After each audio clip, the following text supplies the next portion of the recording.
Jack and Annie were both dressed in brown and green velvet jackets and dark pants. They wore loose wool caps and shiny new boots. Jack's backpack had become a green velvet bag with a brass buckle. "Fancy clothes," said Jack. "Well, at least I'm not wearing a giant skirt like I wore in Vienna," said Annie. "Yeah, and these boots aren't full of holes like the boots we wore in Ireland," said Jack. "So where did we land?" said Annie. She and Jack looked out the window. The treehouse had landed in a row of big trees. Beyond the trees was a grassy park with gardens and pathways. Bordering the park was a busy road filled with horse-drawn carriages.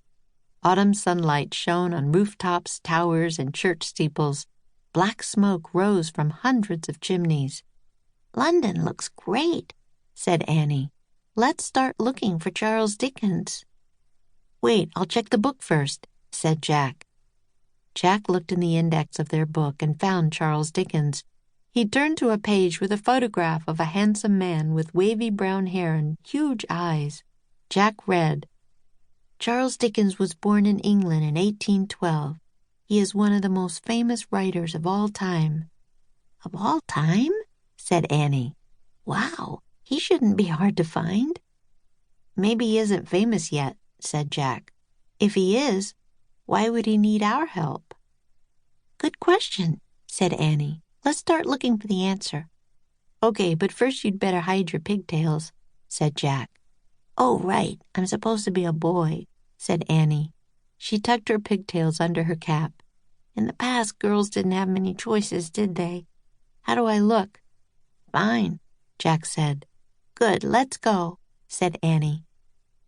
As Annie climbed out of the treehouse, Jack unbuckled the green velvet bag.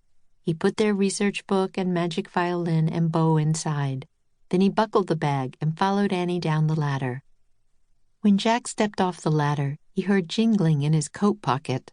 He reached in and pulled out a handful of coins. "Hey, I have money," he said. Annie dug into her pockets. "Me too," she said. "Great," said Jack. "I didn't like being poor on our last 2 missions." Jack and Annie crunched through fallen leaves until they came to the open park area. A man stood on a platform giving a speech. Women pushed baby buggies. Children sailed toy boats on a pond. "We have to ask someone for help," said Annie, looking around. "Excuse me," she called to a woman in a flowery bonnet. "Do you know where Charles Dickens lives?" "Why, yes. He and his family live at 1 Devonshire Terrace," the woman said, "below Regent's Park." "Thanks," said Annie. "That was easy," said Jack as the woman strolled on. "I guess he's already famous," said Annie. "Yeah," said Jack, pulling out their book again. "Let's see if there's a map." He thumbed through the book until he found a map of London. "Here it is, Regent's Park." He looked up. "Where are we now?"